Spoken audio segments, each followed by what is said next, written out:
Hi guys, welcome welcome back to my channel. আজকে আমি কি সকাল থেকে খেতে চলেছি সেটাই তোমাদের সাথে আজকে শেয়ার করব। আমি যেহেতু অনেক মোটা হয়ে গেছি, তাই জন্য আমি এমন কিছু খাবার আজকে অ্যাড করতে চলেছি যেটা খেলে তোমরাও হেল্প পাবে রোগা হতে, আর আমিও ট্রাই করবো যে আমিও যাতে রোগা হয়ে যাই। তাই জন্য দেখা যাক যে আজকে ডে 1 আমি কিভাবে আমার ওয়েটটাকে মেনটেন করি। তো চলো। Hi guys, welcome welcome back to my channel. তো আজকে আমি কি সারাদিন খেতে চলেছি সেটাই তোমাদের সাথে শেয়ার করব। যারা নতুন আছে প্লিজ সাবস্ক্রাইব করে নিও।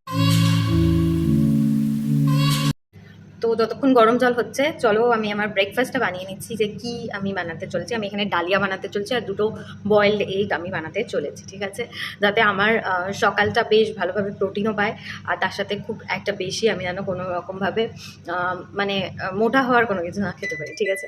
তো গরম জল রেডি হয়ে গেছে এখানে। এটা আমি খাবো। গরম জলের সাথে আমি লেবু দিয়ে দিয়েছি যাতে মেটাবলিজম রেটটাকে একটু হাই করে। যেহেতু আমার থাইরয়েড আছে, তাই ওটা মেটাবলিজমটাকে হাই করার জন্য আমি এটা খাচ্ছি, ঠিক আছে। ডালিয়া বানাবো, ঠিক আছে, নর্মাল ডালিয়া উইদাউট ডাল বানাবো আজকে। প্রত্যেকবার একটুখানি রসিয়ে রসিয়ে বানাই, বাট আজকে এখন ওরকম পরিস্থিতি নেই আমার শরীরের, তাই জন্য একটু নর্মাল ওয়েতে বানাই। শুকনো খোলায় প্রথমে ডালিয়াটাকে আমি ভেজে নেব, ঠিক আছে। তো শুকনো খোলায় ডালিয়াটাকে আমি প্রথমে ভেজে নিচ্ছি, তারপরে আমি এই রেসিপিটা দেখাচ্ছি। আর এদিকে আমার গরম জলটাও রেডি আছে, তো এটা আগে খেয়ে দেখবো। ঠিক আছে, এখানে ঘিটা আমি এই রেড কাউ ঘিটা ইউজ করেছি, ঠিক আছে। আর এরপরে পড়ছে জিরে, তো জিরেটাও দিয়ে দিলাম আমি। ইয়েস, দেওয়ার পর একটু ছাট করছে। আমি কোনো রকম আজকে খুব একটা এটা রসিয়ে করছি না, তাই জন্য এরকম নর্মালভাবে করছি, ঠিক আছে। এখানে আমি পটল আর বিনস নিয়েছি শুধুমাত্র, যেটা ছিল। যে কোনো গ্রিন ভেজিস তুমি নিতে পারো, আমি আলুটা স্কিপ করেছি এখানে, ঠিক আছে। হ্যাঁ, টমেটো লাগবে। এবার এটাকে আমি ভাজতে দিয়ে দিলাম এটাকে। আমি এখানে হলুদ গুঁড়ো, অল্প জিরে ধনে গুঁড়ো আর লঙ্কার গুঁড়ো, নুন দিয়েছি আর একটুখানি আদা দিয়েছি, ঠিক আছে। দেখতে পাচ্ছি যে আদা দিয়েছি। তো এইভাবে ভাজছি। এটা কিন্তু পুরোটাই আজকে ঘিতে রান্না হচ্ছে, কারণ কিনা ঘি শরীরের পক্ষে খুব ভালো একটা হেলদি জিনিস। তেল দিইনি, আমি ঘি দিয়েছি, ঠিক আছে।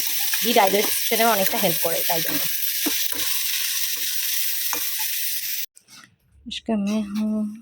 তো ব্রেকফাস্টটা করে নিচ্ছি আমি এখন।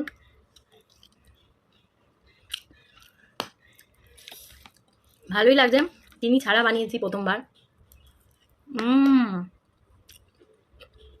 তোমার ট্রাই করতে পারো। শশা খাচ্ছি, যেহেতু সকালে আমি চা খাইনি, তো এখন আমি চা খেয়ে নিচ্ছি। এখন আমি দুপুরের লাঞ্চের আগে একটা আপেল খেয়ে নিচ্ছি। লাঞ্চটা কেমন হচ্ছে তো চলো। আর আমি একটু মেকআপ করে আছি, আমি ভিডিও বানাচ্ছিলাম তার জন্য। তো লাঞ্চে কই মাছ আছে, কই মাছটা একটু টেস্ট করে তোমাদের বলি কেমন হয়েছে। না, ফুলকপি দিয়ে রান্না হয়েছে, ফুলকপি দিয়ে বানিয়েছে, তো দারুণ খেতে হয়েছে, বেশ ভালো হয়েছে। বড়ি আছে, আমার ফেভারিট বড়ি। তোমার যাচ্ছে মাটনটা, দাঁড়াও না, আমার দিদা পাশ দিয়ে বকেই যাবে, যাই হোক। তো এখানে আছে মাটন, ঠিক আছে। মাটনটা মাটনটা আমার বাবা বানিয়েছে, একই রকম বানায় মোটামুটি। এই যে ঝোল আলু দিয়ে বড়া, বেশ ভালো হয়েছে, ভালো হয়েছে। আমার একটু ঝাল পছন্দ, বাট ঝাল নেই, একদম নর্মাল লাইট। তো চলো আমি খেয়ে নিই। কিছুক্ষণ পর আমি একটু কলা খেয়ে নিচ্ছি একটা, এর সাথে আপেলও আছে, বাট আমি কলাটাই এখন খাবো, আপেলটা একটু পরে খাবো। যেহেতু দুপুরবেলা লাঞ্চটায় মাটন ছিল, তাই জন্য রাত্রেবেলা আমি ডিনারের জন্যই এখানে নিয়ে নিয়েছি একটা গাজর কেটে আরেকটা স্যুপ। এটা ভেজ স্যুপ, নর্মাল নরের যে স্যুপগুলো হয় ওটার 2টো প্যাকেট ইউজ করে আমি বানিয়েছি। এটাই আমার রাতের ডিনার আজকে।